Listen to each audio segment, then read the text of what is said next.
I found that nothing in life is worthwhile unless you take risks. Nothing. Nelson Mandela said, "There is no passion to be found playing small and settling for a life that's less than the one you're capable of living." Now, I'm sure in your experiences in school and applying to college and picking your major and deciding what you want to do with life, I'm sure people have told you to make sure you have something to fall back on. Make sure you got something to fall back on, honey. But I never understood that concept, having something to fall back on. If I'm going to fall, I don't want to fall back on anything except my faith. I want to fall forward. I figure at least this way I'll see what I'm going to hit. Fall forward. This is what I mean. Reggie Jackson struck out 2,600 times in his career, the most in the history of baseball. But you don't hear about the strikeouts. People remember the home runs. Fall forward. Thomas Edison conducted 1,000 failed experiments. Did you know that? I didn't know that. Because the 1,001st was the light bulb. Fall forward. Every failed experiment is one step closer to success. You've got to take risks, and I'm sure you've probably heard that before, but I want to talk to you about why that's so important. First, you will fail at some point in your life. Accept it. You will lose. You will embarrass yourself. You will suck at something. There's no doubt about it. And I know that's probably not a traditional message for a graduation ceremony, but hey, I'm telling you, embrace it, because it's inevitable. And I should know. In the acting business, you fail all the time. Early on in my career, I auditioned for a part in a Broadway musical. Perfect role for me, I thought, except for the fact that I can't sing. So I'm in the wings, I'm about to go on stage, but the guy in front of me, he's singing like Pavarotti. He's just, and he's just going on and on and on. And I'm just shrinking, I'm getting smaller and smaller. So they say, "Oh, thank you very much, and you'll be hearing from us." So I come out with my little sheet music, and it was Just My Imagination by the Temptations. That's what I came up with. So I hand it to the accompanist, and she looks at it and looks at me and looks out at the director, and it's like, all right. So I start, I'm going to sing. It's just my imagination once again, and they're coming away with me. And they're not saying anything, so I'm thinking I'm getting better. So I start getting into it. It was just my running. They say, "Oh yeah, thank you very much, Mr. Washington. Thank you." So I assumed I didn't get the job. But the next part of the audition, he called me back. The next part of the audition is the acting part of the audition. So I'm like, hey, okay, maybe I can't sing, but I know I can act. So they pair me with this guy, and again, I didn't know about musical theater. And musical theater is big, so they can reach everyone all the way in the back of the stadium. And I'm more from a realistic, naturalistic kind of acting where you actually talk to the person next to you. So I don't know what my line was. My line was, "Well, hand me the cup." And his line was, "Well, I will hand you the cup, my dear. The cup will be there to be handed to you." I said, "Oh, okay." "Well, should I give you the cup back?" "Oh, yes, you should give it back to me, because you know that is my cup and it should be given back to me."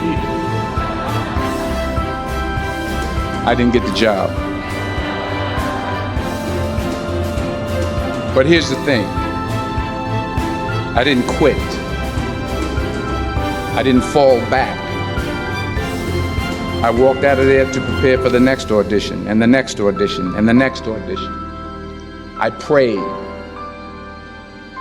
I prayed, and I prayed. But I continued to fail, and fail, and fail. But it didn't matter, because you know what? There's an old saying, you hang around the barbershop long enough, sooner or later you're going to get a haircut. So you will catch a break, and I did catch a break. Last year, I did a play called Fences on Broadway. Someone talked about it. Won the Tony Award. And I didn't have to sing, by the way. But here's the kicker. It was at the Court Theater. It was at the same theater that I failed that first audition 30 years prior. The point is, every graduate here today has the training and the talent to succeed. But do you have the guts to fail? Here's my second point about failure. If you don't fail, you're not even trying. I'll say it again. If you don't fail, you're not even trying. My wife told me this great expression. To get something you never had, you have to do something you never did. Les Brown's a motivational speaker. He made an analogy about this. He says, imagine you're on your deathbed, and standing around your deathbed are the ghosts representing your unfulfilled potential. The ghost of the ideas you never acted on. The ghost of the talents you didn't use. And they're standing around your bed, angry, disappointed, and upset. They say, we came to you because you could have brought us to life, they say. And now we have to go to the grave together. So I ask you today, how many ghosts are going to be around your bed when your time comes? You've invested a lot in your education, and people have invested in you. And let me tell you, the world needs your talents, man, does it ever. I just got back from Africa like 2 days ago, so if I'm rambling on, it's because I'm jet lagged. I just got back from South Africa. It's a beautiful country, but there are places there with terrible poverty that need help. And Africa is just the tip of the iceberg. The Middle East needs your help. Japan needs your help. Alabama needs your help. Tennessee needs your help. Louisiana needs your help. Philadelphia needs your help. The world needs a lot, and we need it from you. We really do. We need it from you young people. I mean, I'm not speaking for the rest of us up here, but I know I'm getting a little grayer.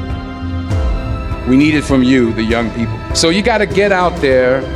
You got to give it everything you got, whether it's your time, your talent, your prayers, or your treasures. Because remember this, you will never see a U-Haul behind a hearse. You will never see a U-Haul behind a hearse. You can't take it with you. The Egyptians tried it, and all they got was robbed. So the question is, what are you going to do with what you have? I'm not talking about how much you have. Some of you are business majors, some of you are theologians, nurses, sociologists. Some of you have money, some of you have patience, some of you have kindness, some of you have love. Some of you have the gift of long suffering, whatever it is, whatever your gift is. What are you going to do with what you have? All right, now here's my last point about failure. Sometimes it's the best way to figure out where you're going. Your life will never be a straight path. I began at Fordham University as a pre-med student. I took a course called cardiac I still can't say it. Cardiac morphogenesis. I couldn't read it, I couldn't say it, I sure couldn't pass it. So then I decided to go into pre-law, then journalism. And with no academic focus, my grades took off in their own direction. Yeah, down. I was a 1.8 GPA one semester, and the university very politely suggested that it might be better to take some time off. I was 20 years old, I was at my lowest point. And then one day, and I remember the exact day, March 27th, 1975, I was helping my mother in her beauty shop. My mother owned a beauty shop up in Mount Vernon. And there was this older woman who was considered one of the elders in the town. And I didn't know her personally, but I was looking in the mirror, and every time I looked through the mirror, I could see her behind me. She was staring at me. She just kept looking at me. Every time I looked at her, she kept giving me these strange looks. So she finally took the dryer off her head and said, She said something I'll never forget. First of all, she said, somebody give me a piece of paper. Give me a piece of paper. She said, young boy, I have a prophecy, a spiritual prophecy. She said, you are going to travel the world and speak to millions of people. Now, mind you, I'm 20 years old, I'm flunked out of school. In fact, like a wise ass, I'm thinking to myself, maybe she's got something in that crystal ball about me getting back into school next fall. But maybe she was onto something, because later that summer, while working as a counselor at a YMCA camp in Connecticut, we put on a talent show for the campers. And after the show, another counselor came up to me and asked, have you ever thought about acting? You're good at that. So when I got back to Fordham that fall, I got in and I changed my major once again for the last time. And in the years that followed, just as that woman prophesied, I have traveled the world and I have spoken to millions of people through my movies. Millions who up till this day couldn't see me, who up till this day I couldn't see while I was talking to them, and they couldn't see me, they could only see the movie. They couldn't see the real me. But I see you today, and I'm encouraged by what I see. And I'm strengthened by what I see. And I love what I see.